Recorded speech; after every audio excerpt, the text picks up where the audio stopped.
चलिए भाई, good morning. तो हम लोग स्टार्ट करेंगे आज ऑप्टिकल आइसोमेरिज्म, है ना भाई। आइसोमेरिज्म का, स्टीरियो आइसोमेरिज्म का एक पार्ट है ऑप्टिकल आइसोमेरिज्म। ठीक है, देखो आइसोमेरिज्म में हम लोग पढ़ चुके हैं, स्ट्रक्चरल आइसोमेरिज्म आप पढ़ चुके हो ऑलमोस्ट सारा, उसमें टॉटोमेरिज्म अभी शायद नहीं पढ़ा होगा, है ना। आइसोमेरिज्म का दो पार्ट था, अगर हम एक बार छोटा सा रिकैप करें तो एक था स्ट्रक्चरल पार्ट और एक था स्टीरियो आइसोमेरिज्म। ठीक है, स्ट्रक्चरल आइसोमेरिज्म में आप ऑलमोस्ट सारा पढ़ चुके हो, जैसे आपने पढ़ा है chain isomer, position isomer, metamerism, ये सब पढ़ चुके हो।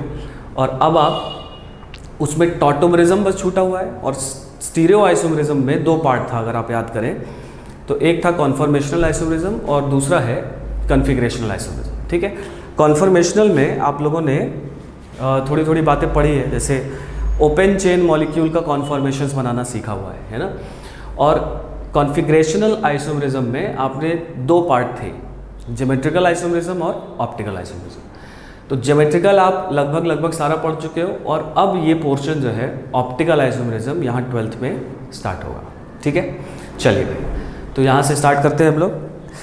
अब देखो, सबसे पहले ऑप्टिकल आइसोमेरिज्म के हिसाब से जो मॉलिक्यूल है उस मॉलिक्यूल को हम लोग दो तरह से डिवाइड कर सकते हैं। या तो वो मॉलिक्यूल ऑप्टिकली इनएक्टिव होगा, या वो मॉलिक्यूल ऑप्टिकली एक्टिव होगा। ठीक है, तो ऑप्टिकली इनएक्टिव और optically active. Optically inactive molecule हम लोग उस तरह के मॉलिक्यूल को बोलते हैं जो पीपीएल को रोटेट नहीं कर पाता है। ठीक है, पीपीएल क्या होता है, यहाँ पर एक नया टर्म हम लोग इंट्रोड्यूस किए हैं। PPL is plane polarized light. ठीक है, प्लेन पोलराइज्ड लाइट क्या होता है, इसकी बात अभी हम लोग करते हैं। तो optically inactive molecules are those molecules which can not rotate plane polarized light, right. और ऑप्टिकली एक्टिव मॉलिक्यूल्स हम लोग उनको बोलेंगे जो पीपीएल को रोटेट कर देते हैं। समझ गए बात। तो इस तरह से मॉलिक्यूल को हम लोग दो हिस्सों में डिवाइड करते हैं, optically active and optically inactive. Clear बात। तो थोड़ा समझ लिया जाए बात कि भाई व्हाट इज़ पीपीएल और ऑप्टिकली एक्टिव इनएक्टिव क्या चीज़ है, कैसे मेज़र करते हैं, क्या हो रहा है।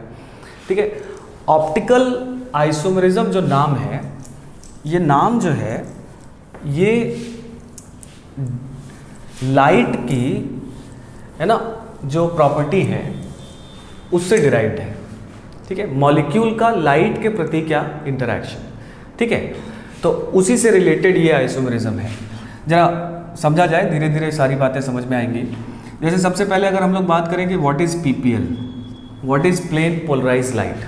ठीक है, तो बहुत डिटेल में तो नहीं समझना आपने को, लेकिन एक सिंपल सा अगर हम लोग हाइपोथेसिस लें तो हम लोग इसको आसानी से समझ सकते हैं।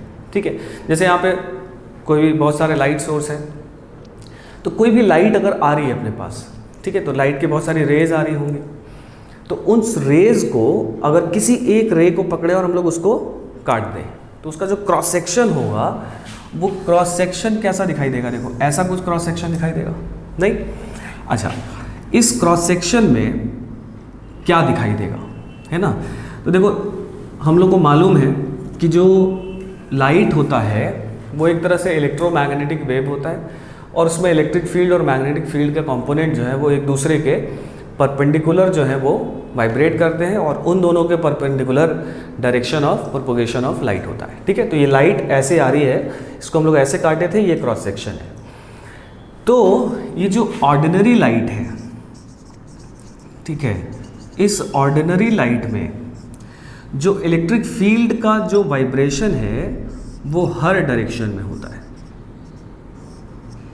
ठीक है, ये इलेक्ट्रिक फील्ड का जो वाइब्रेशन है ये हर डायरेक्शन में है।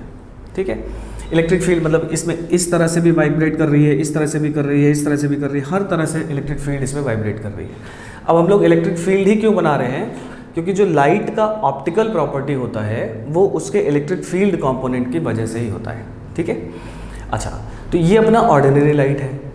अब इस ऑर्डिनरी लाइट को अगर हम लोग क्या करें, एक खास तरह के इंस्ट्रूमेंट जिसको बोलते हैं हम लोग क्या, पोलराइजर, अगर हम लोग इससे पास करा दें, ठीक है, प्रिज्म है एक तरह का जिसको एक स्पेशल नाम देते हैं हम लोग क्या, नाइकॉल प्रिज्म, इसको हम लोग नाम देते हैं नाइकॉल प्रिज्म, है ना। और ये नाइकॉल प्रिज्म जो है ये कैल्साइट का बना होता है। कैल्साइट जो है वो और होता है किसका, कैल्शियम कार्बोनेट का। तो जो पोलराइजर है which is actually a prism, और ऐसा वैसा प्रिज्म नहीं है, एक स्पेशल टाइप का प्रिज्म है, नाइकॉल प्रिज्म बोलते हैं इसको। तो अगर इस लाइट को हम लोग इस नाइकॉल प्रिज्म से पास कराएं तो होगा क्या कि ये नाइकॉल प्रिज्म इस इलेक्ट्रिक फील्ड का जो वाइब्रेशन हो रहा है हर डायरेक्शन में हो रहा है, तो इसके हर डायरेक्शन के वाइब्रेशन को क्या कर लेगा, वो रोक देगा, सिवाय एक, है ना, केवल एक डायरेक्शन का जो वाइब्रेशंस होगा इलेक्ट्रिक फील्ड का, केवल उसको ही पास करने देगा। केवल एक डायरेक्शन, केवल एक प्लेन के ही इलेक्ट्रिक फील्ड को ये अपने थ्रू क्या करता है, पास करने देता है। कोई भी प्लेन हो सकता है, हम लोग ऐसा बनाए हुए हैं, ऐसा भी हो सकता है, कोई भी एक प्लेन का, समझ के बाद। और इस तरह की लाइट को हम लोग बोलते हैं क्या, प्लेन पोलराइज्ड लाइट। तो इस प्लेन पोलराइज्ड लाइट को जब हम लोग किसी ऑप्टिकली एक्टिव मॉलिक्यूल के थ्रू गुजारेंगे तो ये प्लेन पोलराइज्ड लाइट, ये इलेक्ट्रिक फील्ड ऐसे वाइब्रेट हो रहा है, ये ऐसे ऐसे आ रही होगी लाइट, प्लेन पोलराइज्ड लाइट, इस डायरेक्शन में प्लेन हो पोलराइज होकर। तो अगर कोई ऑप्टिकल एक्टिव मॉलिक्यूल इसके रास्ते में पड़ा तो इसके प्लेन को ये या तो उधर या इधर रोटेट कर देगा, समझ गए बात। तो यही वजह है कि हम लोग यहाँ पर क्या इस्तेमाल करते हैं, प्लेन पोलराइज्ड लाइट इस्तेमाल करते हैं, ठीक है।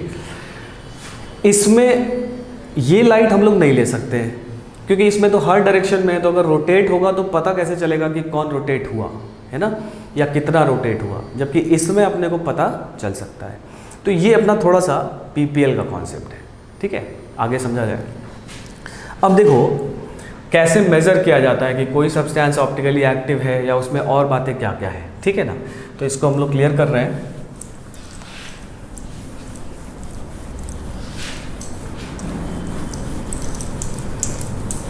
चलिए, तो जिस इंस्ट्रूमेंट में ऑप्टिकल एक्टिविटी मेजर किया जाता है उसको हम लोग बोलते हैं क्या, पोलैरीमीटर। पोलैरीमीटर, क्लियर बात। तो पोलैरीमीटर समझ लिया जाए, कैसे मेज़र करते हैं, क्या क्या इसकी प्रॉपर्टी होती है, क्या क्या बातें होती है इसमें, है ना। तो पोलैरीमीटर एक एपरेटस है जिस एपरेटस में हम लोग ऑप्टिकल एक्टिविटी क्या करते हैं, मेज़र करते हैं, ठीक है। तो देखो इसमें ऐसा होता है कि हम लोग सबसे पहले इस पोलैरीमीटर में क्या करते हैं, ऑर्डिनरी लाइट डालते हैं, और ऑर्डिनरी लाइट के बाद इसमें रखा रहता है क्या, निकॉल प्रिज्म रखा रहता है, पोलराइज़र रखा रहता है, पोलराइज़र भी बोलते हैं इसको। ये पोलराइज़र इस ऑर्डिनरी लाइट को कन्वर्ट कर देता है किस में, पीपीएल में कन्वर्ट कर देता है। अब ये जो पीपीएल है ये पड़ता है ना, इसके ठीक आगे रखा रहता है एक ऐसा एपरेटस जिसको हम लोग बोलते हैं पोलैरीमीटर ट्यूब। पोलैरीमीटर ट्यूब, ठीक है। इसके आगे ऑब्जर्वर रखा रहता है, ठीक है, इसको हम लोग बोलते हैं क्या, ऑब्जर्वर। अच्छा, इस ऑब्जर्वर में फाइन स्केलिंग होती है, ठीक है, ऐसा यहाँ पे 180 डिग्री यहाँ पर, ठीक है, समझ में आ रही है बात। और एक ऐसा समझ लिया जाए कि फाइन स्लिट है यहाँ पर, स्लिट मतलब समझते हैं एकदम पतली सी दरार, ठीक है। अब हम लोग क्या करते हैं, इधर से ऑब्जर्व करते हैं, इधर से ऑब्जर्व करते हैं, ये पूरा वहाँ से लेकर यहाँ तक जो एपरेटस है, इस एपरेटस को हम लोग बोलते हैं क्या, पोलैरीमीटर। क्लियर हुई बात। तो हम लोग यहाँ से ऑब्जर्व करते हैं। लेट अस से कि हमने इस पोलैरीमीटर ट्यूब में, इस पोलैरीमीटर ट्यूब में हमने एक सब्सटेंस रख दिया जो ऑप्टिकली ऑप्टिकली इनएक्टिव है, ठीक है, ऑप्टिकली इनएक्टिव सब्सटेंस रख दिया। लेट अस से इस पोलैरिमीटर ट्यूब का जो लेंथ है वो L है, ठीक है। अब इसमें हम लोगों ने एक ऑप्टिकली इनएक्टिव सब्सटेंस रख दिया, उधर से ऑर्डिनरी लाइट डाली, नाइकॉल प्रिज्म उसको पीपीएल में कन्वर्ट कर दिया, और क्योंकि यहाँ पर ऑप्टिकली इनएक्टिव सब्सटेंस है तो ये पीपीएल को रोटेट नहीं करेगा, ऑप्टिकली इनएक्टिव है ना भाई, क्लियर हुआ बात।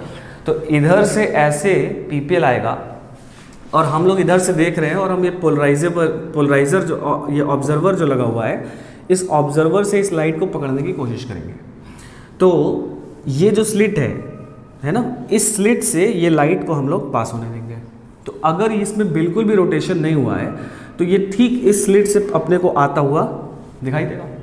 या मान लो ऐसा नहीं, ऐसा प्लेन का आता तो इस स्लिट को अपने को उस डायरेक्शन में इनिशियली करना होता और उसी को हम लोग जीरो बोल देते हैं, समझ गए बात। तो ये इधर से आया और इस स्लिट से पास होकर अपने को लाइट दिख गई। अगर हम लोग इसमें क्या रखें, ऑप्टिकली इनएक्टिव सब्सटेंस रखें। नाउ अब मान लो अगर हम लोग इसमें कोई ऑप्टिकली एक्टिव सब्सटेंस रख दें, ठीक है। अब हम लोग इसमें क्या रख दिए, कोई ऑप्टिकली एक्टिव सब्सटेंस रख दिए, तो ऑप्टिकली एक्टिव सब्सटेंस क्या करेगा, पीपीएल को रोटेट करेगा।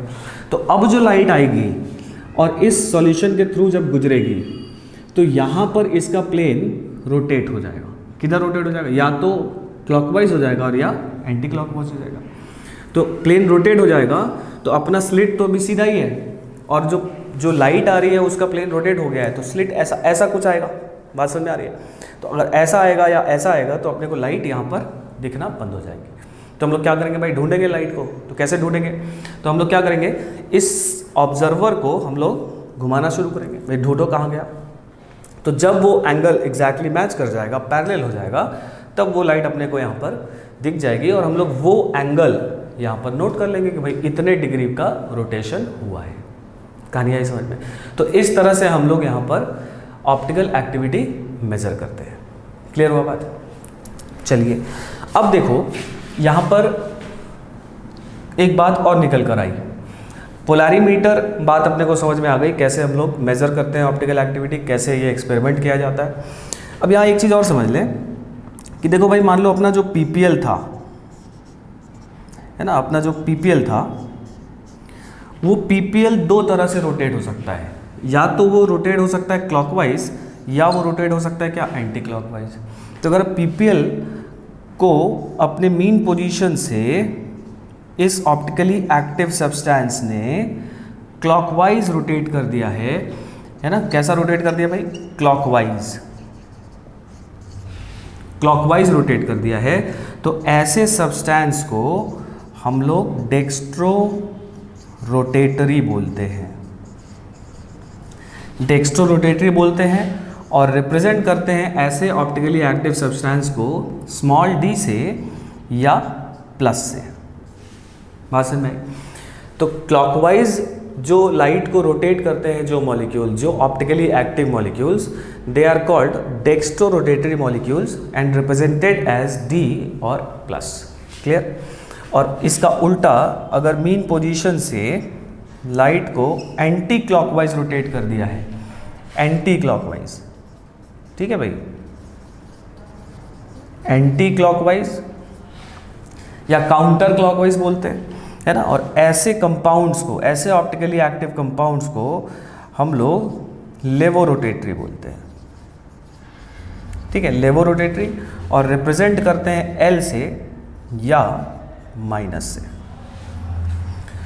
समझ में आई बात। तो ये अपना पोलैरिमीटर है। केवल ऑप्टिकली एक्टिव मॉलिक्यूल का ही सॉल्यूशन अगर हम लोग बनाएंगे तो केवल वही पीपीएल को रोटेट करेगा, और वो पीपीएल को रोटेट क्लॉकवाइज कर सकता है या एंटी क्लॉकवाइज कर सकता है। ये हम लोग आगे समझेंगे कैसे होता है, क्या होता है।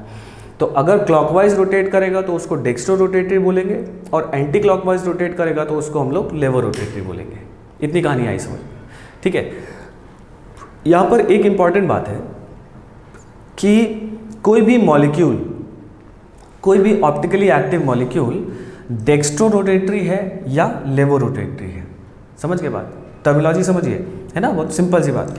डेक्स्ट्रो रोटेटरी है या लेवो रोटेटरी। डेक्स्ट्रो रोटेटरी का मतलब जो पीपीएल को किधर रोटेट कर रहा है, क्लॉकवाइज, और लेवो मतलब जो किधर रोटेट कर रहा है, एंटी क्लॉकवाइज। तो कोई भी मॉलिक्यूल अगर डेक्स्ट्रो रोटेटरी है या लेवो रोटेटरी है, ये बात सिर्फ और सिर्फ इस एक्सपेरिमेंट से ही पता चल सकती है और किसी तरीके से नहीं। ठीक है, तो ये पॉइंट नोट करके लिख लो। ठीक है, any molecule is dextrorotatory or levorotatory. Any molecule is dextrorotatory or levorotatory can be only calculated, can be only determined by experiment and not by any other method. समझ गए बात? डेक्स्ट्रो है या लेवो है, ये चीज़ हम लोग सिर्फ और सिर्फ एक्सपेरिमेंट से ही, इसी एक्सपेरिमेंट से पता कर पाएंगे और किसी तरीके से नहीं। मॉलिक्यूल ऑप्टिकली एक्टिव है या इनएक्टिव है, उसके और भी तरीके हैं। एक तरीका ये है कि लैब में जब चेक ही कर लेंगे तब तो पता चल ही जाएगा, है ना, उसके और भी तरीके हैं। लेकिन डेक्स्ट्रो है या लेवो है, वो उसका और कोई तरीका नहीं है। वो सिर्फ और सिर्फ कैसे पता चल पाएगा? एक्सपेरिमेंट से पता चल पाएगा। समझ गए बात? चलिए, तो अब इसके बाद हम लोग आगे बढ़ते हैं।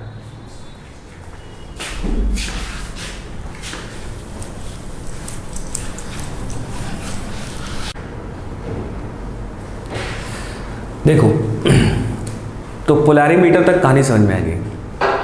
ठीक है, अब देखो यहाँ एक चीज़ और डिफाइन करेंगे हम लोग, है ना, स्पेसिफिक एंगल ऑफ रोटेशन। ठीक है, तो लिखते हैं भाई, स्पेसिफिक एंगल ऑफ रोटेशन। ठीक है, इसको रिप्रेजेंट करते हैं हम लोग अल्फा से। ठीक है, देखो क्या होता है और क्यों जरूरत पड़ी इसकी। जैसे मान लीजिए कोई एक बच्चा अपने स्कूल में इसको एक्सपेरिमेंट किया किसी एक मॉलिक्यूल पर, ऑप्टिकली एक्टिव मॉलिक्यूल पर, और उसका जो ऑब्जर्व्ड एंगल ऑफ रोटेशन आया वो मान लो 50 डिग्री आया। ठीक है, और कोई दूसरा बच्चा सेम मॉलिक्यूल का एक्सपेरिमेंट अपने स्कूल में किया और उसका ऑब्जर्व रोटेशन लेटर से उससे डिफरेंट आ गया, मान लो 30 डिग्री आ गया। तो अब भाई दोनों आपस में लड़ेंगे कि भाई हम सही हैं, है ना। तो आखिर डिफरेंस कहाँ हुआ? ठीक है, तो दोनों में रिजल्ट में कौन सही है कौन गलत है ना। तो उसके लिए हम लोग को specific angle of rotation define करना पड़ता है। भाई देखो, दोनों का रिजल्ट अलग अलग क्यों आया होगा, उसमें अगर आप खुद सोचो, दिमाग लगाओ, क्यों अलग अलग आया होगा भाई? तो बहुत सारी वजह हो सकती है ना। वजह ये हो सकती है कि भाई एक बच्चे ने जो कॉन्सेंट्रेशन ऑफ सॉल्यूशन लिया होगा वो डिफरेंट कॉन्सेंट्रेशन लिया होगा, है ना, या दोनों के एपरेटस में जो लेंथ ऑफ पोलैरिमीटर ट्यूब है वो अलग हो सकता है ना। जैसे अगर कॉन्सेंट्रेशन अलग होगा तो जो पर यूनिट वॉल्यूम, जो नंबर ऑफ मॉलिक्यूल्स हैं, ऑप्टिकली एक्टिव मॉलिक्यूल्स हैं, तो जिसका ज़्यादा कॉन्सेंट्रेशन होगा उसमें ज़्यादा मॉलिक्यूल्स होंगे, तो ज़्यादा बार लाइट उससे इंटरेक्ट करेगी तो ज़्यादा रोटेशन मिलेगा, है ना भाई। और अगर मान लीजिए length of polarimeter tube different है तो भी डिफरेंट नंबर ऑफ मॉलिक्यूल्स जो हैं वो सामने पड़ेंगे लाइट के, तो भी डिफरेंट रोटेशन होगा। इसके अलावा भी बहुत सारे फैक्टर्स हैं जिस पर ऑब्जर्व्ड एंगल डिपेंड कर सकता है ना। टेम्परेचर है, लाइट हम लोगों ने इस्तेमाल किया है तो लाइट का वेवलेंथ क्या रखा है ना। तो जो अपना जो थीटा ऑब्जर्व्ड है, जो आया था थीटा अपना, है ना, उसको हम लोग थीटा ऑब्जर्व बोल रहे हैं। ये थीटा ऑब्जर्व बहुत सारे फैक्टर्स पर डिपेंड करता है। Theta observed is directly proportional to क्या? कॉन्सेंट्रेशन पे डिपेंड करेगा। जितना ज़्यादा कॉन्सेंट्रेशन रखोगे थीटा उतना ज़्यादा होने वाला है ना। उसी तरह से ये लेंथ ऑफ पोलैरिमीटर ट्यूब पर डिपेंड कर सकता है, करेगा ही, है ना। अगर हम लोग बात करें तो ये टेम्परेचर पर भी डिपेंड करेगा, है ना। अगर हम लोग बात करें तो ये वेवलेंथ पर भी डिपेंड करेगा। और वेवलेंथ के ऑफ लाइट, जो लाइट हम लोग इस्तेमाल कर रहे हैं उस लाइट के इन्वर्सली प्रोपोर्शनल, वेवलेंथ के इन्वर्सली प्रोपोर्शनल डिपेंड करता है। कैसे ये होती है ये बात इतनी डिटेल में हम लोग को नहीं जाना है। हम लोग को सिंपल बात करना है कि भाई जो थीटा ऑब्जर्व्ड है वो इन सारे फैक्टर्स पे अपने डिपेंड करता है। क्लियर बात? अच्छा, कॉन्सेंट्रेशन ऐसे सब्सटेंस, ऐसे जो मॉलिक्यूल लिया है जिसका हमने सॉल्यूशन बनाया है। अगर सॉल्यूशन फेज है तब हम लोग कॉन्सेंट्रेशन लिखेंगे। अगर मान लीजिए प्योर सब्सटेंस लेते हैं तो उसके डेंसिटी पे थीटा डिपेंड करेगा, और अगर गैसियस सब्सटेंस लेते हैं तो उसके प्रेशर पे डिपेंड करेगा। समझ गए? तो ज़्यादातर केसेस में अपने को क्वेश्चंस में कॉन्सेंट्रेशन ही देगा, लेकिन डेंसिटी और प्रेशर है ना, ये डेंसिटी किसके लिए होगा? प्योर सब्सटेंस के लिए, प्योर सब्सटेंस के लिए, और प्रेशर होगा अगर गैसियस सब्सटेंस लिया गया है, और कंसंट्रेशन हम लोग लेंगे किसके लिए? सॉल्यूशन फेज के लिए। क्लियर बात?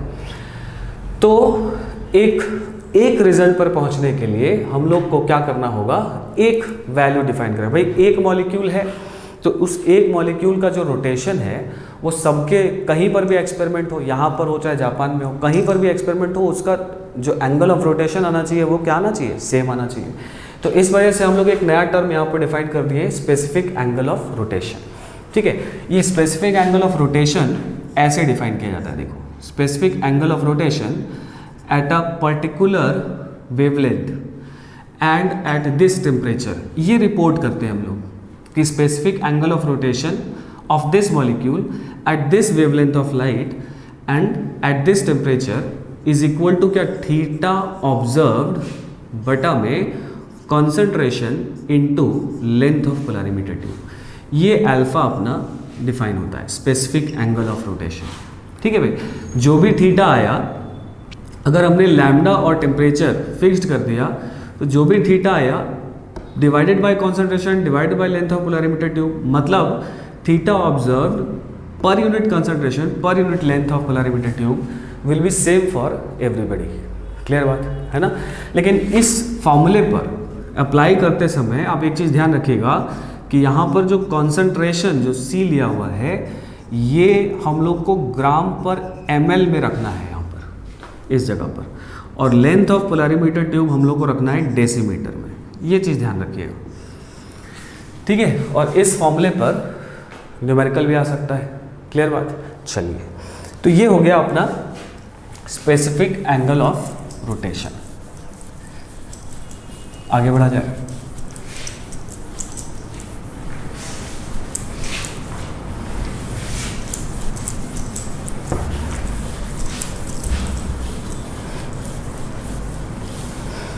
तो यहाँ पर एक बार छोटा सा रिकैप कर लिया जाए, है ना। हम लोगों ने बात किया कि मॉलिक्यूल्स जो होते हैं वो दो तरह से डिवाइड हो सकते हैं, या तो वो ऑप्टिकली एक्टिव होंगे या ऑप्टिकली इनएक्टिव होंगे। ऑप्टिकली इनएक्टिव मॉलिक्यूल किनको बोलेंगे? जो पीपीएल को रोटेट नहीं कर पाएंगे। ऑप्टिकली एक्टिव मॉलिक्यूल पीपीएल को रोटेट कर लेंगे। ठीक है, पीपीएल होता है प्लेन पोलराइज्ड लाइट। ठीक है भाई, इतनी बात हम लोग को समझ में आई थी। फिर हम लोग बात किए थे, दो और टर्म आए थे, डेक्स्ट्रो रोटेटरी और लेवो रोटेटरी, है ना। डेक्स्ट्रो रोटेटरी उन ऑप्टिकली एक्टिव मॉलिक्यूल्स को बोलते हैं जो लाइट को क्लॉकवाइज रोटेट करेंगे, जो पीपीएल को क्लॉकवाइज रोटेट करेंगे, और लेवो रोटेटरी वो होते हैं जो पीपीएल को एंटी क्लॉकवाइज रोटेट करेंगे। समझ के बाद? और कोई सब्सटेंस डेक्स्ट्रो रोटेटरी है या लेवो रोटेटरी है, ये सिर्फ और सिर्फ कैसे पता चल पाएगा? ये सिर्फ और सिर्फ एक्सपेरिमेंट से पता चल पाएगा, मॉलिक्यूल को देखकर या किसी और मेथड से ये पता नहीं चल पाएगा। इतनी बात समझ में आ गई? चलिए, तो अब थोड़ा सा आगे बढ़ते हैं भाई। अब हम लोग देखते हैं थ्योरेटिकल अप्रोच, है ना, कि जो अपने को क्वेश्चन आने वाले हैं, कॉपी पेज पर आने वाले हैं, तो उन क्वेश्चंस को कैसे देखेंगे, कैसे समझेंगे, क्या बात होगी। नहीं तो किसी मॉलिक्यूल के ऑप्टिकली एक्टिव होने के लिए क्या कंडीशन होनी चाहिए? ठीक है, लैब में पीपीएल को रोटेट करना चाहिए, वो तो बात सही है, लेकिन कॉपी पे कैसे पता करेंगे? तो लिखो, necessary and sufficient condition, necessary and sufficient condition for a molecule to be optically active. Necessary and sufficient condition for a molecule to be optically active. ऐसी क्या कंडीशन हो मॉलिक्यूल में कि वो ऑप्टिकली एक्टिव हो, ये बात कैसे पता चलेगी? ठीक है, तो नेसेसरी एंड सफिशिएंट मतलब इतना जरूरी है और इतना ही बहुत है, मतलब कुल मिलाकर द मोस्ट फंडामेंटल थिंग हम लोग ये बात देख रहे हैं। Necessary and sufficient condition for a molecule to be optically active is that the molecule must be chiral. Molecule must be chiral. समझ के बाद अब यहाँ पर हम लोग एक नया टर्म इंट्रोड्यूस किए कि मॉलिक्यूल को क्या होना चाहिए, कायरल होना चाहिए। तो अगर मॉलिक्यूल कायरल है तो वो ऑप्टिकली एक्टिव होगा ही होगा, ये एकदम फिंगर टिप पे बिठा लीजिए। ऑप्टिकली एक्टिव मॉलिक्यूल कौन, वही मॉलिक्यूल जो कायरल। कायरल मॉलिक्यूल कौन, वो मॉलिक्यूल जो ऑप्टिकली एक्टिव होंगे।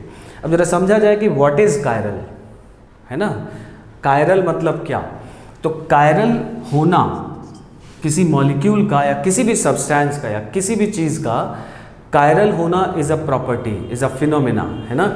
तो कायरल होने का मतलब ये होता है कि जो उस मॉलिक्यूल का मिरर इमेज होगा, समझिए बात, ध्यान से सुनिए, उस मॉलिक्यूल का जो मिरर इमेज होगा वो उस मॉलिक्यूल पर नॉन सुपर इम्पोजेबल होगा। क्या बोला मैंने, पहले लिख देता हूँ फिर बात करता हूँ, ठीक है। तो कायरल होने का मतलब है ना, phenomena of non superimposability, non superimposability on its mirror image, ठीक है। तो कायरल होने का मतलब कि अगर किसी मॉलिक्यूल का मिरर इमेज उस पर नॉन सुपर इम्पोजेबल है तो वो मॉलिक्यूल क्या होगा, कायरल होगा। और हर कायरल मॉलिक्यूल ऑप्टिकली एक्टिव होंगे ही होंगे। क्लियर बात, चलिए थोड़ा समझा जाए यहाँ पर व्हाट इज नॉन सुपर इम्पोजिबिलिटी, है ना, व्हाट इज कायरलिटी, क्या क्या कहानी इसमें बोल रहा है, जरा समझा जाए। तो देखो भाई जैसे मान लो कायरलिटी चेक करने के लिए हम लोग क्या किए, हम लोग एक छोटा सा मॉलिक्यूल ले लिए। ये मॉलिक्यूल है साइक्लोप्रोपेन, ठीक है। इस साइक्लोप्रोपेन का हम लोग मिरर इमेज बनाए, ये मिरर रख दिए, इसका मिरर इमेज बन जाएगा। उसका मिरर इमेज कैसे बनेगा, ये वाला ऐसा स्लाइंट है तो ये ऐसा बनेगा। ये इसमें तो कोई दिक्कत हो नहीं रही होगी, मिरर कैसा बन रहा है, नहीं, मिरर कैसे रखा है हम लोगों ने, ऐसे मिरर रखा है। ये वाला साइनी सरफेस है और इसके इधर इसका इमेज बन रहा है, ठीक है। तो अब ये मॉलिक्यूल लिया और इस मॉलिक्यूल का हमने मिरर इमेज बनाया और अब हम चेक कर रहे हैं कि क्या ये मॉलिक्यूल कायरल है, हम लोग ये बात कर रहे हैं चेक, ठीक है। तो अब कायरल होने के लिए क्या होना चाहिए, इसका जो मिरर इमेज बने, इसका मिरर इमेज इस पर क्या होना चाहिए, नॉन सुपर इम्पोजेबल होना चाहिए। बात समझ आई, तो नॉन सुपर इम्पोजेबल जरा समझो, यहाँ पे टर्म है super imposable, non super imposable, समझते हैं क्या। सुपर इम्पोजेबल का मतलब कि एग्जैक्टली इसके ऊपर बैठ जाए। मतलब हमने क्या किया, हमने यहाँ से ये साइक्लोप्रोपेन एक प्लेनर रिंग है, ये प्लेनर रिंग हमने यहाँ से उठाई और इसके ऊपर रख दी, ठीक है। यहाँ से ऐसा ऐसा ट्रायंगल है, ट्रायंगल उठाया और इसके ऊपर रख दिया, एग्जैक्टली बैठ गया उसके ऊपर। तो अगर एग्जैक्टली बैठ गया तो ये और ये आपस में सुपर इम्पोजेबल है, नॉन सुपर इम्पोजेबल नहीं है, क्या है, सुपर इम्पोजेबल। एग्जैक्टली बैठ गया, जैसा है वैसे ही बैठ गया, कोई भी डिफरेंस नहीं रहा, तो हम लोग बोलेंगे क्या, सुपर इम्पोजेबल है। समझ में आई बात। तो ये दोनों आपस में सुपर इम्पोजेबल हैं, सुपर इम्पोजेबल हैं। और अगर ये दोनों आपस में सुपर इम्पोजेबल हैं तो क्या ये कायरल हुआ, नहीं हुआ। बात समझ में आ गई। तो इस मॉलिक्यूल को कायरल नहीं बोलेंगे हम लोग, इस मॉलिक्यूल को क्या बोलेंगे हम लोग, ए कायरल बोलेंगे, ए कायरल बोलेंगे। समझ में आ गई बात। चलिए, तो आपको लगा सर ये तो प्लेनर है ना, और प्लेनर है तो फिर हमेशा ही सुपर इम्पोजेबल होगा, ठीक है। नॉन प्लेनर होता तो नॉन सुपर इम्पोजेबल होता। देखो ऐसा नहीं है। एक और एग्जाम्पल हम लोग लेते हैं, है ना। चलिए, तो एक और एग्जाम्पल समझा जाए जरा इसका। लेट अस से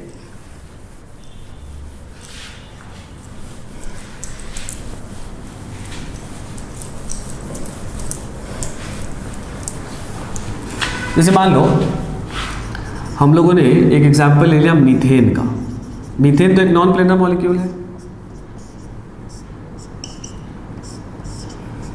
ऐसा कुछ होगा, टेट्राहाइड्रल होगा क्या, ऐसा होगा, है ना। अच्छा, टेट्राहाइड्रल मॉलिक्यूल सबको मालूम होगा, लेकिन एक बार जल्दी से हम ब्रीफ कर देते हैं। जैसे ये जो बॉन्ड है ये बोर्ड के प्लेन पर है, ये बॉन्ड भी बोर्ड के प्लेन पर है। ये किधर है भाई बोलो, ये वाला बॉन्ड बोर्ड से बाहर आ रहा है और ये वाला बोर्ड से अंदर जा रहा है। समझ के बाद, तो ये अपना एक टेट्राहाइड्रल मॉलिक्यूल है ना। अब चेक करना है कि ये कायरल है कि नहीं है। चेक किया जाए, कैसे चेक करेंगे भाई कायरलिटी? एक ही रास्ता है, क्या? कायरलिटी चेक करने के लिए इसका मिरर इमेज बनाएंगे, इस पर सुपर इम्पोजिबिलिटी चेक करेंगे। तो हम लोगों ने फिर से एक ऐसा मिरर रख दिया। मिरर आप कैसा भी रख सकते हो, ऐसा नहीं है कि हमेशा ऐसे रखेंगे, कैसा भी रख सकते हो, क्योंकि हम लोग दोनों मिरर इमेज, मॉलिक्यूल और इमेज आसानी से बोर्ड पे बना सकते हैं, इसलिए हम लोग ऐसा मिरर प्रेफर कर रहे हैं। समझ के बात? आप ऐसा भी मिरर ले सकते हो, लेकिन उसका इमेज फिर इमेजिन करने में थोड़ा सा दिक्कत होगा। क्या? तो देखो, इसका जो मिरर इमेज बनेगा वो बनेगा H यहाँ पर। अच्छा, ये वाला पीछे है, तो मिरर इसका इमेज किधर बनाएगा? पीछे बनाएगा, है ना? सिंपल सी बात, समझा जाए? जैसे आप मिरर के सामने खड़े हो जाओ और ऐसे हाथ करते हो, तो मिरर आपका हाथ किधर बनाता है? आपकी तरफ। समझ गए बात? और अगर पीछे हाथ करते हो तो मिरर भी उसको किधर बनाता है? पीछे बनाता है। तो ये वाला बॉन्ड जो है ये मिरर से किधर जा रहा है? पीछे जा रहा है। तो मिरर भी इसको किधर बनाएगा? पीछे बनाएगा। ये किधर आ रहा है? बाहर की तरफ आ रहा है। तो मिरर इसका इमेज किधर बनाएगा?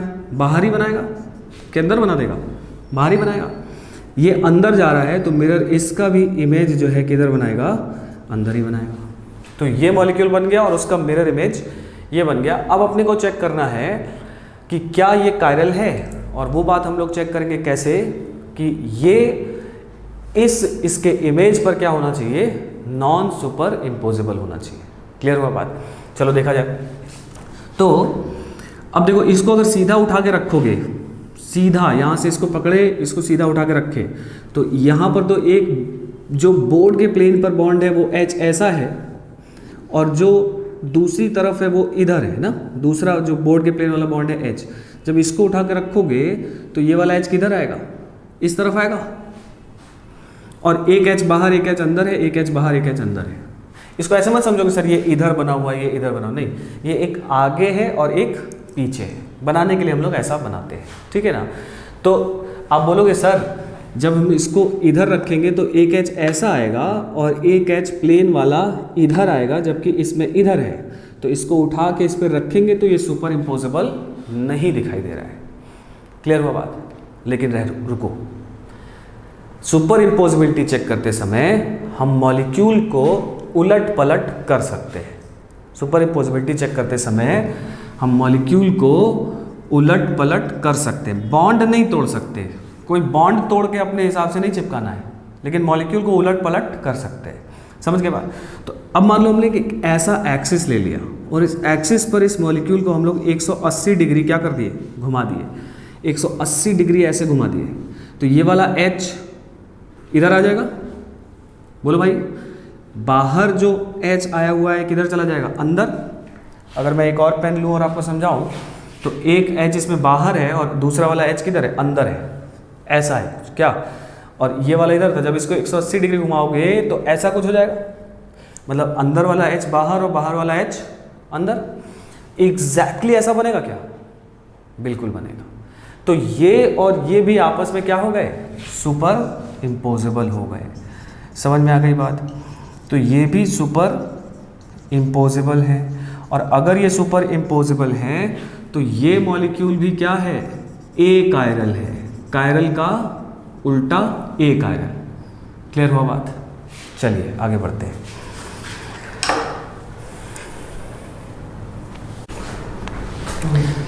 चलिए, तो ये बात समझ में आ गई अपने को कि प्लेनर मॉलिक्यूल लिए थे हम लोग, तो प्लेनर लिए थे तो उसमें भी सुपर इम्पोजिबल आ गया था, और नॉन प्लेनर मॉलिक्यूल मीथेन जैसा लिए थे तो भी क्या आ गया था? सुपर इम्पोजिबल आ गया था।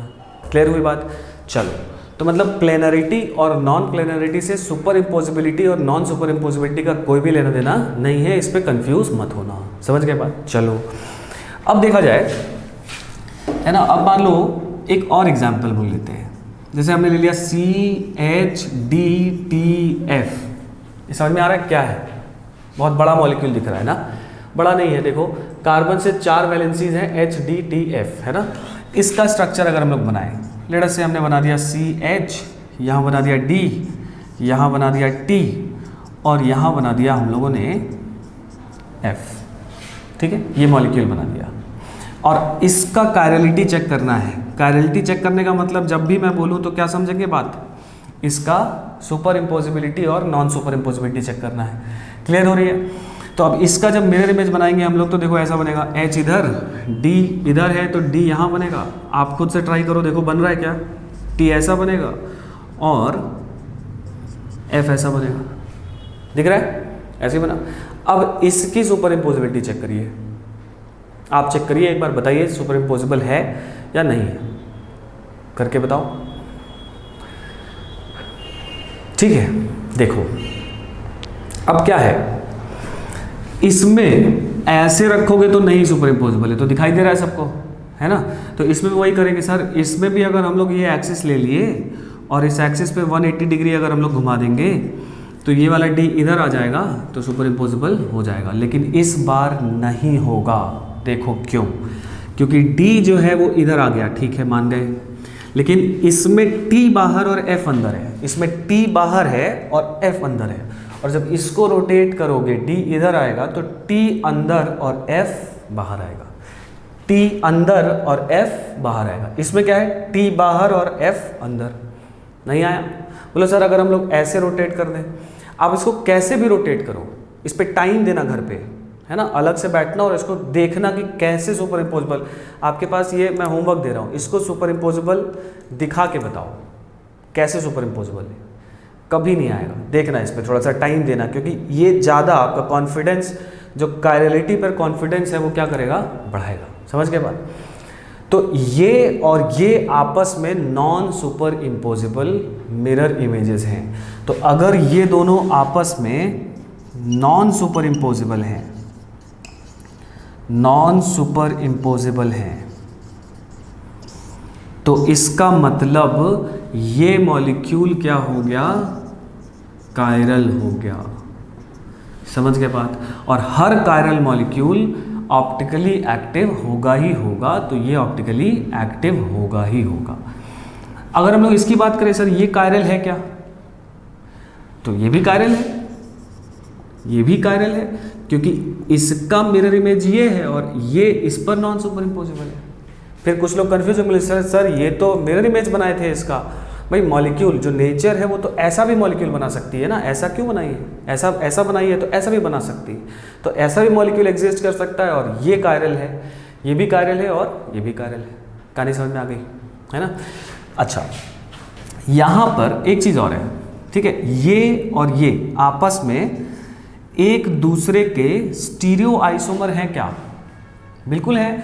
जो फॉर्मूला इसका है वही फॉर्मूला इसका है ना, लेकिन ये दोनों सेम नहीं हैं, सेम नहीं है। देखो ये मॉलिक्यूल और ये मॉलिक्यूल आपस में सेम नहीं है, थोड़ा सा डिफरेंस है। क्या डिफरेंस है ना, यही चीज़ कि ये कायरल है और ये, इसमें एक तरह का ओरिएंटेशन है और इसमें दूसरी तरह का ओरिएंटेशन है। समझ गए बात। तो ये दोनों मॉलिक्यूल है ना आपस में स्टीरियो आइसोमर्स हैं, और ऐसे स्टीरियो आइसोमर्स को जो एक दूसरे के non superimposable mirror image होते हैं, ऐसे स्टीरियो आइसोमर्स जो एक दूसरे के non superimposable mirror image होते हैं, उनको हम लोग एनेंशियोमर्स कहते हैं। उनको हम लोग क्या बोलते हैं भाई, एनेंशियोमर्स कहते हैं। इसकी डेफिनेशन अभी हम लोग लिखवाते हैं, है ना। एनेंशियोमर्स हैं ये दोनों, आपस में एनेंशियोमर्स हैं। क्लियर बात। अच्छा, एक और मज़ेदार बात कि मान लीजिए ये ऑप्टिकली एक्टिव है कि नहीं, बिल्कुल है। तो अगर ये ऑप्टिकली एक्टिव है तो मान लिया कि जब इसका एक्सपेरिमेंट हम लोग ने किया पोलैरीमीटर से, तो ये डेक्स्ट्रो रोटेटरी आया, ये डेक्स्ट्रो रोटेटरी आया। ऐसे नहीं बता सकते ऑप्टिकली एक्टिव है ये बता लिए हम लोग, लेकिन डेक्स्ट्रो है ये नहीं बता सकते। मैं बोल रहा हूँ मान लिया कि जब इसका एक्सपेरिमेंट किया तो ये क्या आया, डेक्स्ट्रो रोटेटरी आया, ठीक है। तो ये अगर इसको एक्सपेरिमेंट करेंगे, ये मॉलिक्यूल मिल गया अपने को नेचर में, और इसका एक्सपेरिमेंट करेंगे तो क्या आएगा, तो ये पक्का लीवो रोटेटरी आएगा।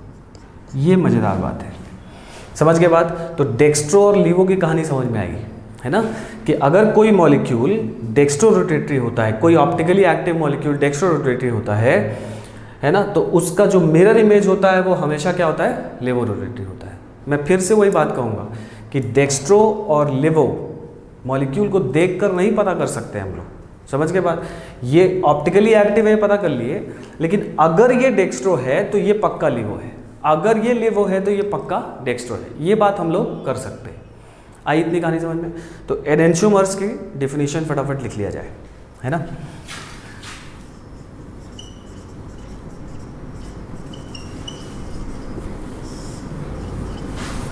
एनेंशियोमर्स,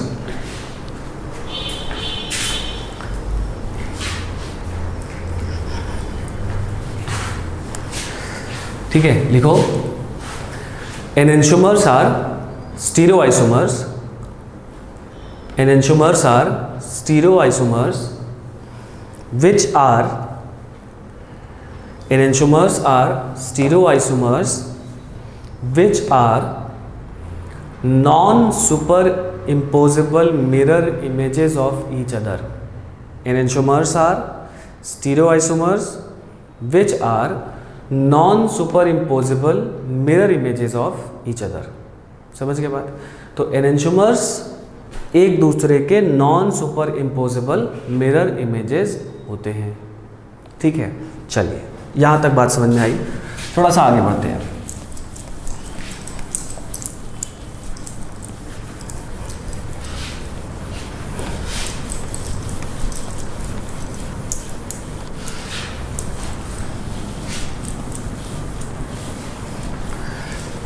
अच्छा एक बात और बताओ, एनेंशियोमर कायरल होते हैं कि ए कायरल होते हैं?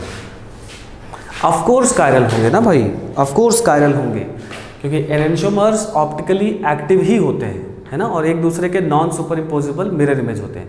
So both are chiral, enantiomers are always chiral. Clear हुआ बात? एक डेक्स्ट्रो होगा तो दूसरा लेवो होगा। चलिए तो अब थोड़ा सा आगे बढ़ा जाए। अब देखो फिर से एक बार हम फटाफट रिकैप करते हैं। क्या पढ़े थे हम लोग? अब मॉलिक्यूल्स दो तरह से डिवाइड हो सकते हैं, ऑप्टिकली एक्टिव और optically inactive. Optically active molecule PPL को रोटेट करते हैं, इनएक्टिव पीपीएल को रोटेट नहीं कर पाते हैं। समझ के बाद डेक्स्ट्रो रोटेटरी एंड लेवो रोटेटरी की बात किए थे हम लोग, है ना। डेक्स्ट्रो वो होते हैं जो क्लॉकवाइज रोटेट करते हैं, लेवो वो होते हैं जो एंटी क्लॉकवाइज रोटेट करते हैं, ठीक है। Necessary and sufficient condition for a molecule to be optically active, क्या देखे थे हम लोग? नेसेसरी एंड सफिशिएंट कंडीशन क्या थी? That the molecule must be chiral. और कायरल होने का मतलब क्या होता है कि मॉलिक्यूल का मिरर इमेज उस पर क्या हो? नॉन सुपर इम्पोजेबल हो। समझ के बाद? तो अब कोई भी सवाल आ जाए, ठीक है, सवाल आ गया और आपसे पूछा जाए कि भाई बताओ ये मॉलिक्यूल ऑप्टिकली एक्टिव है या नहीं है, ठीक है, तो हम लोग क्या करेंगे? मॉलिक्यूल का 3 डायमेंशनल स्ट्रक्चर बनाएंगे, उसका मिरर इमेज बनाएंगे, सुपर इम्पोजिबिलिटी चेक करेंगे। सुपर इम्पोजिबल होगा तो ऑप्टिकली एक्टिव नहीं होगा, super imposable non super imposable होगा तो ऑप्टिकली एक्टिव होगा।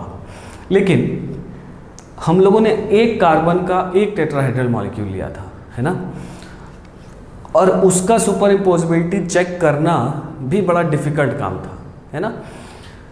तो जो कायरलिटी चेक करना है या सुपर इम्पोजिबिलिटी चेक करने की जो बात है वो थोड़ी सी डिफ़िकल्ट बात है। तो ऐसे अगर हम लोग पढ़ाई करें तो थोड़ा सा डिफ़िकल्ट ज़्यादा हो जाएगा, है ना। और क्वेश्चन तो आता है 6-7 कार्बन का एक रिंग स्ट्रक्चर बना देगा, उसमें कुछ मिथाइल इथाइल इधर उधर जोड़ देगा और फिर बोलेगा कि बताओ ऑप्टिकली एक्टिव है इनएक्टिव है, तो उसका सुपर इम्पोजिबिलिटी चेक करने में अपने को, है ना, शाम हो जाएगी। तो इस वजह से पढ़ने के लिए हम लोग क्या करते हैं, है ना, कुछ एक छोटा सा कुछ पतला रास्ता निकालते हैं जिससे अपना काम बने, है ना। तो यहाँ पर कायरलिटी चेक करने का एक रास्ता है क्या, हम लोग मॉलिक्यूल में क्या चेक कर ले, हम लोग मॉलिक्यूल में कायरल एटम चेक कर ले,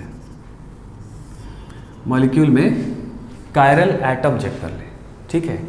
अब अगर मॉलिक्यूल के पास कायरल एटम होगा तो मॉलिक्यूल कायरल हो सकता है ना भाई। तो इसकी बात हम लोग थोड़ा सा समझा जाए तो पहले तो समझ लेते हैं कि व्हाट इज़ कायरल एटम, फिर आगे डिटेल में आते हैं धीरे धीरे। तो कायरल एटम हर उस एटम को बोलेंगे जिस एटम का हाइब्रिडाइजेशन क्या होना चाहिए, sp3 होना चाहिए, और उसकी जो चारों वैलेंसी हो। sp3 हाइब्रिडाइजेशन में सिग्मा बॉन्ड वाली वैलेंसी कितनी होगी? sp3 4 होगी। तो sp3 हाइब्रिडाइजेशन होना चाहिए और जितने भी वैलेंसीज हैं, 4 वैलेंसीज हैं ना, तो all 4 valencies are satisfied by different atoms और ग्रुप्स, है ना, इंक्लूडिंग लोन पेयर। ठीक है, तो कायरल एटम हम लोग किसको बोल रहे हैं? कायरल एटम बोल रहे हैं कि वो एटम जो sp3 हाइब्रिडाइज्ड हो और उसकी जो सारी वैलेंसी है, all 4 valencies are satisfied by different atoms और ग्रुप्स इंक्लूडिंग क्या? Lone pair. क्लियर बात? चलो चेक किया जाए। तो जैसे मान लीजिए अपने पास एक कार्बन है, उससे 4 वैलेंसी जुड़ गई हैं, है ना, 4 वैलेंसी ऐसे जुड़ी हुई हैं और ये A B C D चारों अलग अलग वैलेंसी है। इसका हाइब्रिडाइजेशन आपको दिखाई दे रहा है कि sp3 है, sp3 हाइब्रिडाइज्ड हो और ये चारों एटम्स या ग्रुप डिफरेंट हो, तो ये वाला एटम क्या कहा जाएगा? कायरल कहा जाएगा। और कायरल एटम को रिप्रेजेंट करने के लिए हम लोग एक छोटा सा स्टार बना देते हैं, समझ गए? तो ये एटम क्या है? कायरल एटम है। ठीक है, तो अगर किसी मॉलिक्यूल के पास कायरल एटम होगा, है ना, यहाँ पर एक स्टेटमेंट हम बोलेंगे, जरा इसको समझिए, है ना, थोड़ा सा यहाँ पर कैच है। कायरल एटम की बात कर लिए हम लोग, कायरल एटम क्या है ना। अब अगर किसी मॉलिक्यूल के पास एक कायरल एटम होगा, एक और सिर्फ एक कायरल एटम होगा, तो वो मॉलिक्यूल कायरल होगा ही होगा। और मॉलिक्यूल कायरल होगा तो वो ऑप्टिकल एक्टिव होगा ही होगा। समझ गए? मैंने क्या बोला कि अगर किसी मॉलिक्यूल के पास एक कायरल एटम होगा तो मॉलिक्यूल कायरल होगा ही होगा। सर 2 होगा तो, 3 होगा तो, नहीं होगा तो नहीं होगा क्या? बहुत सारे क्वेश्चंस आ रहे होंगे। ठीक है, तो हम लोग बढ़ते हैं आगे उस पर। 2 होगा, 3 होगा, नहीं होगा, उसकी बात बाद में करते हैं। पहले हम लोग सिंपल सी बात समझते हैं, क्योंकि हम लोग एक तरीका ढूंढ लिए हैं। कायरल एटम अगर ढूंढ लेंगे किसी मॉलिक्यूल में और अगर एक कायरल सेंटर होगा तो मॉलिक्यूल ऑप्टिकली एक्टिव होगा, कायरल होगा। समझ गए? तो पहले ये बात समझ ली जाए। तो कायरल एटम क्या बोले हम? sp3 हाइब्रिडाइज होना चाहिए और चारों वैलेंसी क्या होनी चाहिए? वो डिफरेंट एटम्स या ग्रुप से सेटिस्फाई होनी चाहिए और उनमें से कोई एक लोन पेयर भी हो सकता है। ठीक है, जैसे ये कायरल एटम दिखाई दे रहा है। मान लो अगर मैं आपसे पूछूं कि भाई बताओ CH3 CH OH CH2 CH3, ये मॉलिक्यूल कायरल है क्या? अगर आपसे पूछ लिया जाए तो आप तुरंत क्या करोगे? किसी ऐसे एटम के पास पहुंचोगे जो sp3 हाइब्रिडाइज्ड हो। यहाँ पर लगभग सारे कार्बन sp3 हाइब्रिडाइज्ड है ना, ऑक्सीजन भी sp3 हाइब्रिडाइज्ड है। तो अगर हम लोग यहाँ पहुँचेंगे तो इस कार्बन की बात करें, यहाँ H है, इस H को मैं अगर ऐसा बना दूँ तो इस कार्बन से एक मिथाइल, एक OH, एक कौन? इथाइल, और एक कौन जुड़ा हुआ है? H जुड़ा हुआ है। तो क्या ये चारों एटम या ग्रुप डिफरेंट हो गए? और इसका हाइब्रिडाइजेशन sp3 है तो ये वाला क्या हो जाएगा? कायरल हो जाएगा। पहचान में आने लगा?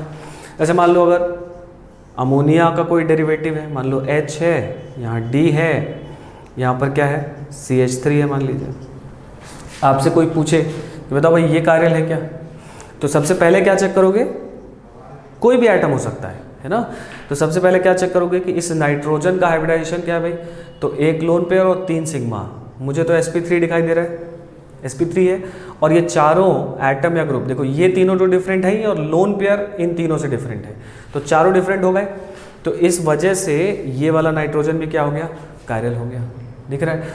कोई भी एटम हो सकता है। लेटर से सिलिकॉन लगा हुआ है, सिलिकॉन से यहाँ पे कोई R1, यहाँ पे R2, यहाँ पे R3 और यहाँ पर कौन जुड़ा हुआ है? R4। ये चारों वैलेंसीज अलग अलग एटम्स या ग्रुप सेटिस्फाई कर रहे हैं। सिलिकॉन का हाइब्रिडाइजेशन यहाँ पर sp3 है, तो ये भी कायरल हो गया। लेट अस से मान लीजिए अगर हम लोग बात करें कि फास्फोरस है, फास्फोरस से कोई A, कोई B और कोई C जुड़ा हुआ है, ये भी कायरल हो गया क्या? बिल्कुल कायरल हो गया, क्योंकि इसका भी हाइब्रिडाइजेशन क्या है भाई? sp3 है। मान लीजिए अगर ऐसा है ना, मान लीजिए ऐसा है, यहाँ पर CH3 जुड़ा हुआ है, यहाँ पर कुछ Cl जुड़ा हुआ है, यहाँ पर कुछ ब्रोमीन जुड़ा हुआ है, ऐसा कुछ जुड़ा हुआ है। आपसे मुझे बताओ इसमें कोई कायरल है क्या? कर पाएंगे चेक? करिए, बताइए। देखो है क्या? मिला? देखो, तो ये फास्फोरस का हाइब्रिडाइजेशन सबसे पहले देखना है अपने को। क्या हाइब्रिडाइजेशन है? sp3 है ना। बोलो सर यहाँ पे तो पाई बॉन्ड है, तो पाई बॉन्ड है ना दोनों, पाई बॉन्ड से कोई लेना देना नहीं है, ये sp3 हाइब्रिडाइज होना चाहिए और चारों एटम या ग्रुप डिफरेंट, जो एटम या ग्रुप हो वो डिफरेंट होने चाहिए। तो इसमें इस वाले एटम को हम लोग क्या बोल देंगे, कायरल बोल देंगे। तो यहाँ पर फॉस्फोरस कायरल है, कहानी आ रही है समझ में ना। तो कोई भी ऐसा sp3 हाइब्रिडाइज एटम जिसके चारों वैलेंसीज अलग अलग एटम या ग्रुप सेटिस्फाई करते हैं, वो सारे क्या होंगे, कायरल होंगे। क्लियर बात।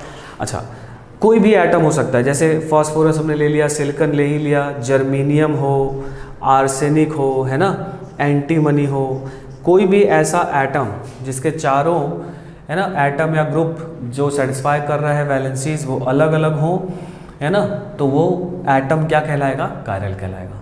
इतनी बात आई समझ में, है ना। चलिए, तो हम लोग अब कायरल एटम पर सवाल करेंगे, है ना, कायरल एटम निकालना सीखते हैं। ठीक है भाई, इसको पॉज कर दीजिए।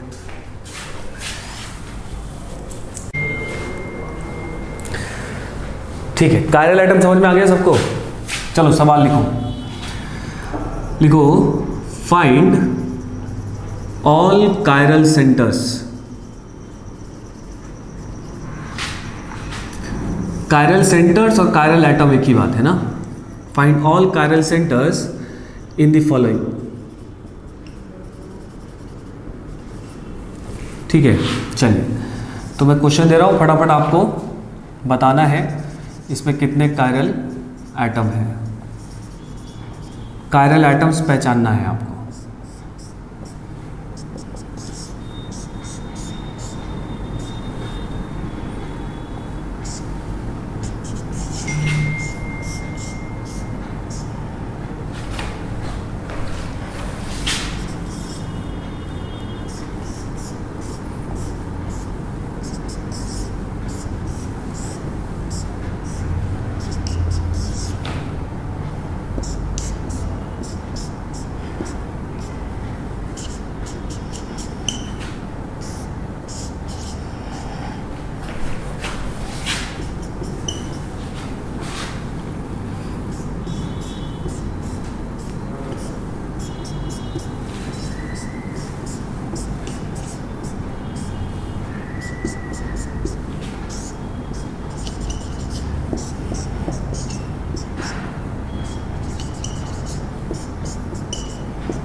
चलिए, तो फटाफट इसमें कायरल एटम्स ढूंढिए, है ना, कहाँ कहाँ पे कायरल एटम्स हैं। पॉज कर लेंगे वीडियो को और सभी का कायरल एटम ढूंढ के रखेंगे, फिर हम लोग, है ना, उसके बाद डिस्कस करेंगे। ठीक है, पॉज करके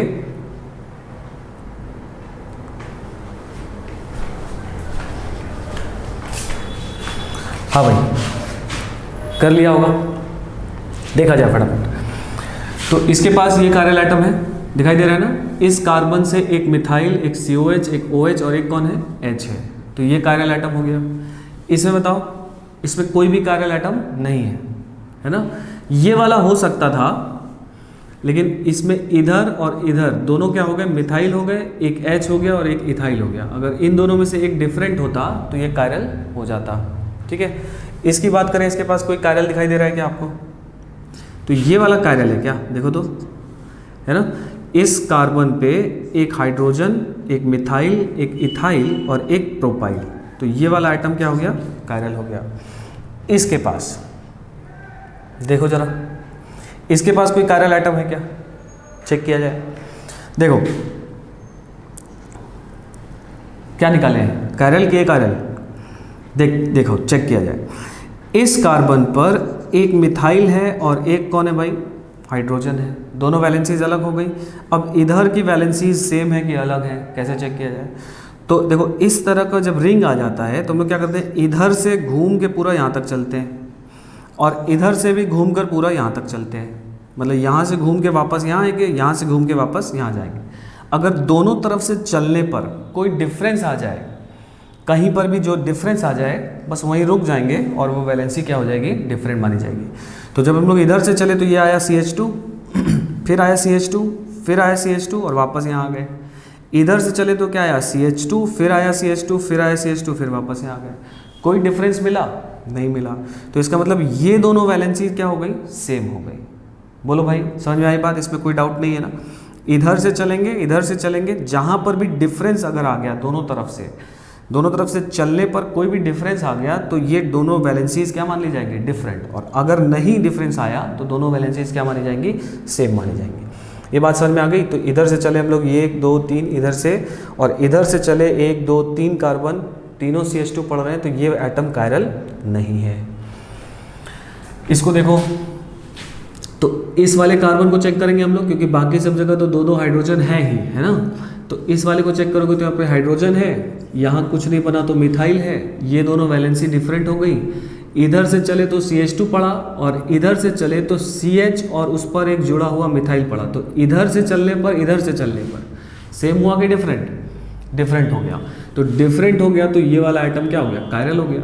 इसी तरह से ये वाला आइटम भी कायरल हो जाएगा क्या? ये वाला बिल्कुल हो जाएगा, क्योंकि यहाँ पे मिथाइल हाइड्रोजन और दोनों वैलेंसी क्या होंगे? डिफरेंट। तो इसके पास अगर कोई पूछे कायरल सेंटर कितना है तो क्या बोल दोगे? 2 बोल दोगे। यहाँ पे बताओ, एक ये कायरल हो गया, एक ये कायरल हो गया, यहाँ पर भी कायरल सेंटर कितना हो गया? 2 हो गया। ठीक ऐसे ही, है ना? इसके पास बताओ 2 कायरल सेंटर नहीं। देखो तो यहाँ से हम लोग चले, ये मिथाइल या हाइड्रोजन, यहाँ से चले CH2, इधर चले CH2, इधर चले CH2, इधर चले CH2। ये वाली बात दोनों तरफ से सेम जगह पर आ रही है और दोनों के लिए इंक्लूड हो रही है। तो इधर से जब चलेंगे और इधर से जब चलेंगे तो कोई भी डिफरेंस नहीं आ रहा है। तो इसका मतलब ये वाला आइटम कायरल नहीं होगा। उसी तरह से ये वाला आइटम भी कायरल नहीं होगा। तो इसके पास कायरल सेंटर कोई पूछे तो कितना बता दोगे? 0 बता दोगे। ठीक है, इसकी बात करें हम लोग, तो यहाँ पर इस वाले कार्बन पर 2 हाइड्रोजन है और इस वाले कार्बन पर 1 हाइड्रोजन है, और एक कौन है? ये मिथाइल है। तो अब इस कार्बन पे तो नहीं हो सकता कायरल, इस कार्बन पे देखो, एक हाइड्रोजन, एक मिथाइल, एक ऑक्सीजन और एक ये CH2 और ऑक्सीजन जुड़ा हुआ। बोलो भाई, ये चारों वैलेंसी अलग अलग दिखाई दे रही है क्या? बिल्कुल अलग है। तो ये वाला आइटम यहाँ पर क्या हो जाएगा? कायरल हो जाएगा। इसकी बात करो, ये वाला भी कायरल दिखाई दे रहा है। बोलो भाई, ये दोनों कायरल आइटम हो गए। इसके पास ये कायरल आइटम हो गया, दिख रहा है ना? ये एक मिथाइल जुड़ा हुआ है, एक हाइड्रोजन है, इधर चले कार्बन मिला, इधर चले ऑक्सीजन मिल गया, चारों अलग अलग हो गई, तो ये कायरल हो गया। इसको देखो, ये प्रोजेक्शन कौन सा है? नाम बता पाएंगे? सॉहर्स प्रोजेक्शन है ना? कॉन्फॉर्मेशनल आइसोमेरिज्म में पढ़ा था इसको। ठीक है, तो मॉलिक्यूल तो किसी भी फॉर्म में दिया रह सकता है अपने को। ठीक है, तो अगर हम लोग इसकी बात करें तो यहाँ पर एक मिथाइल, एक हाइड्रोजन, एक ड्यूटेरियम, 3 अलग हो गए, और चौथे पर ये पूरा ग्रुप चारों अलग हो गए। तो ये वाला एटम कायरल हो गया। उसी तरह से ये वाला एटम भी कायरल हो गया। दिखा? इसकी बात करो 12th वाले की, तो 12th वाले में मिथाइल कार्बन, अच्छा ये दोनों तो sp2 हाइब्रिडाइज्ड है, कायरल हो ही नहीं सकते।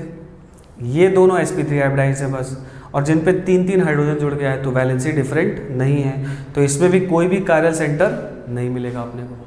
समझ में आई इतनी बात? चलिए अब क्या करते हैं हम लोग, थोड़ा सा और एग्जाम्पल लेते हैं, कुछ और अच्छे एग्जाम्पल लेते हैं। इतना समझ में आ गई बात है ना? चलिए फिर लिखो इसी में आगे।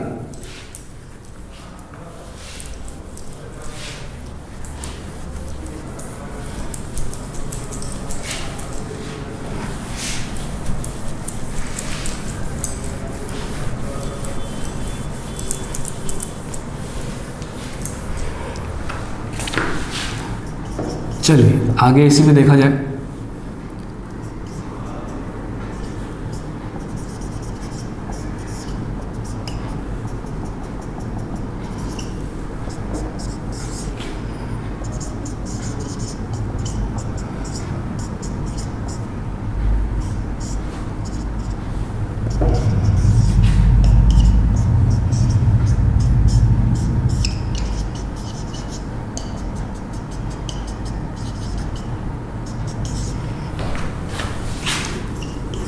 करना शुरू करिए आप लोग, है ना?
चलो भाई, तो अब ये एग्जाम्पल्स बताओ। ठीक है, सेम वही चीज़ करेंगे, इसको पॉज कर लेंगे, सारा डिसाइड कर लेंगे, फिर हम लोग आएंगे तो डिस्कस करेंगे। ठीक है, पॉज कर लिया है, हो गया होगा।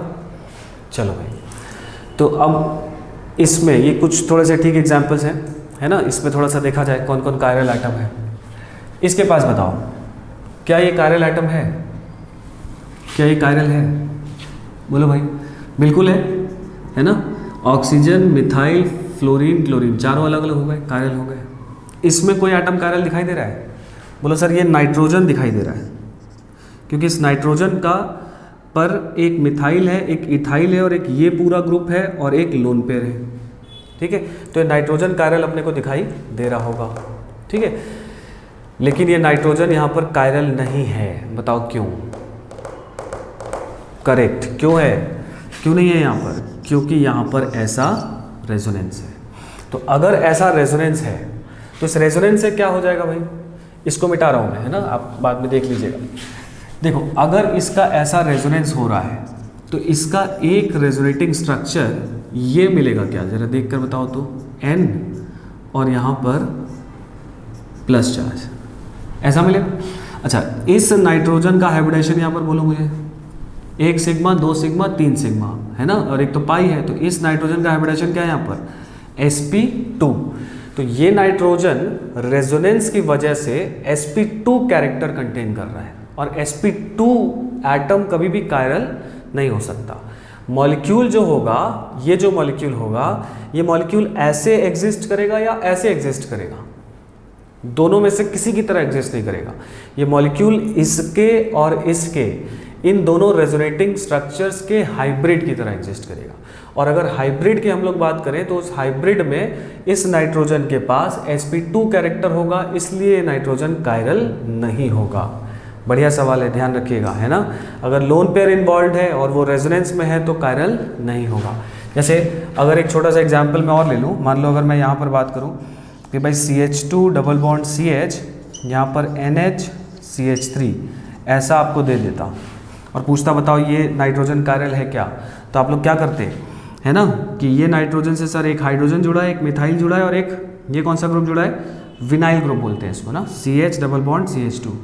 तो एक विनाइल ग्रुप, एक हाइड्रोजन, एक मिथाइल, 3 हो गया, और एक हो गया लोन पेयर, तो कायरल बोल देते। लेकिन ये कायरल नहीं है। क्यों नहीं है? सेम वही बात, क्योंकि यहाँ पर भी रेजोनेंस है, और रेजोनेंस की वजह से इसके पास sp2 कैरेक्टर आएगा, और इस वजह से ये कायरल नहीं होगा।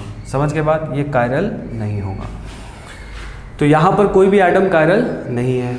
यहाँ पर ये नाइट्रोजन कायरल है कि नहीं है? जल्दी बताओ। बिल्कुल है, चारों वैलेंसी डिफरेंट एटम या ग्रुप सेटिस्फाई कर रहे हैं। अच्छा, ये ET क्या होता है? इथाइल ग्रुप CH2 CH3, है ना।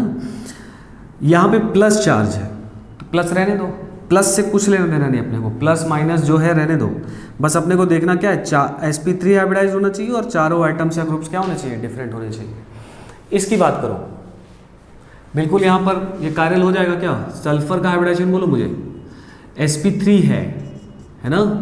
चारों एटम्स या ग्रुप्स क्या है? डिफरेंट वैलेंसी सेटिस्फाई कर रहे हैं। ऑक्सीजन 18 है, ये ऑक्सीजन 16 है, और ऑप्टिकल आइसोमरिज्म में ये आइसोटोपिक डिफरेंस को डिफरेंस लिया जाता है ना। हम लोग स्टार्टिंग से वही कर रहे हैं, H लिए थे और D लिए थे और T लिए थे ना, तीनों आइसोटोप्स ही थे। तो ये दोनों डिफरेंट एटम या ग्रुप माने जाएंगे। इसका हाइब्रिडाइजेशन sp3 है, तो ये भी कायरल हो गया। अब आप बोलो सर यहाँ पर भी तो रेजोनेंस है, बोल सकते? बिल्कुल बोल सकते, कुछ लोग बोल ही रहे होंगे। यहाँ पर भी तो रेजोनेंस है, या इधर भी रेजोनेंस हो सकता है। सर यहाँ रेजोनेंस है तो कैसे कायरल हो जाएगा? तो यहाँ ध्यान से देखो, यहाँ जब रेजोनेंस होगा तो यहाँ पे पाई बॉन्ड आएगा ये वाला, और ये वाला बॉन्ड टूट के किधर चला जाएगा? ऊपर चला जाएगा। इस समय भी इस सल्फर का हाइब्रिडाइजेशन बोलो मुझे, इस समय भी सल्फर का हाइब्रिडाइजेशन, इस 1 सिग्मा, 2 सिग्मा, 3 सिग्मा और एक यहाँ पर सिग्मा प्लस पाई, तो सिग्मा बॉन्ड आ गया, तो 4 बॉन्ड है। तो इस समय भी इस रेजोनेटिंग स्ट्रक्चर में भी जब ये बॉन्ड इधर से रेजोनेंस कर जाएगा, तब भी इस सल्फर का हाइब्रिडाइजेशन sp3 का sp3 ही रहेगा, इस वजह से यहाँ पर ये सल्फर कायरल है। यहाँ पर ये नाइट्रोजन के साथ कहानी दूसरी हो जा रही थी, ये sp2 कैरेक्टर अचीव कर ले रहा था। ये sp2 कैरेक्टर कभी भी किसी भी रेजोनेटिंग स्ट्रक्चर में नहीं कर रहा, इसलिए ये क्या होगा यहाँ पर कायरल माना जाएगा। ये इंपॉर्टेंट बात है, ध्यान रखिए, है ना। चलो अगर हम लोग यहाँ बात करें तो यहाँ पर ये एटम तो कायरल दिखाई दे रहा होगा सबको, और ये नाइट्रोजन भी कायरल दिखाई दे रहा होगा। क्या इस नाइट्रोजन पे ये वैलेंसी, ये वैलेंसी, ये वैलेंसी चारों अलग अलग है, और ये एक लोन पेयर है, तो इस वजह से ये नाइट्रोजन कायरल हो जाएगा।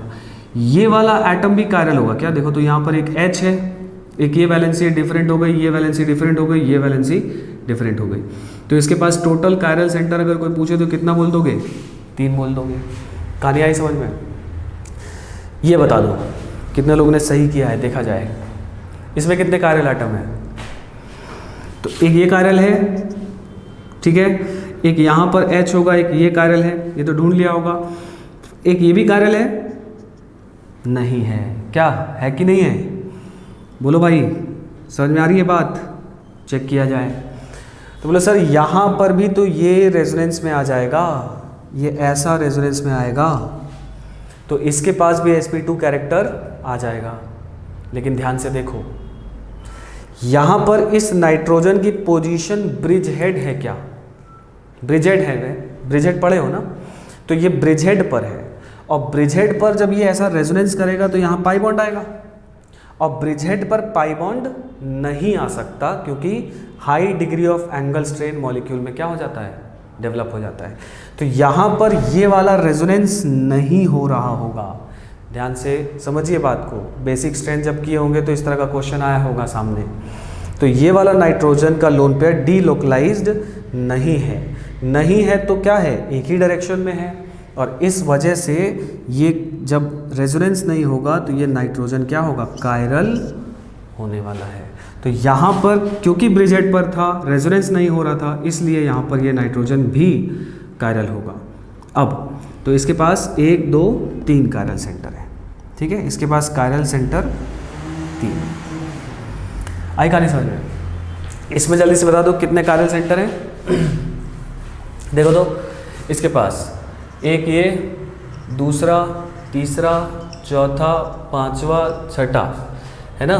और ये वाला नाइट्रोजन नहीं होगा क्योंकि यहाँ पर इस तरह का रेजोनेंस है, sp2 कैरेक्टर आ जाएगा, तो यहाँ पर तो कोई कायरल आइटम नहीं है। एक हम लोग ने ये ढूंढा, 1 2 3 4 5 6, ये सल्फर भी होगा। क्या देखो तो ये लोन पेयर है, 1 सिग्मा 2 सिग्मा 3 सिग्मा, एक लोन पेयर है ना।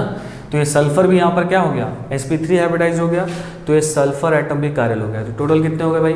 1 2 3 4 5 6 7, तो इसके पास 7 कायरल सेंटर्स हैं। कितने लोग का सही था, है ना। चलिए बता तो सकते नहीं हैं। इसको देखो 20 नंबर में कोई कायरल है? नहीं है, करेक्ट, क्योंकि ये वैलेंसी दोनों सेम हो गई, तो इसके पास कोई कायरल सेंटर नहीं है। ठीक है, तो आज हम लोग, है ना, यहीं तक बात ख़त्म करते हैं। नेक्स्ट क्लास में इसके आगे तो इतना पोर्शन जो है बढ़िया से रिवाइज करके रखेंगे आप लोग। क्लियर है? चलिए।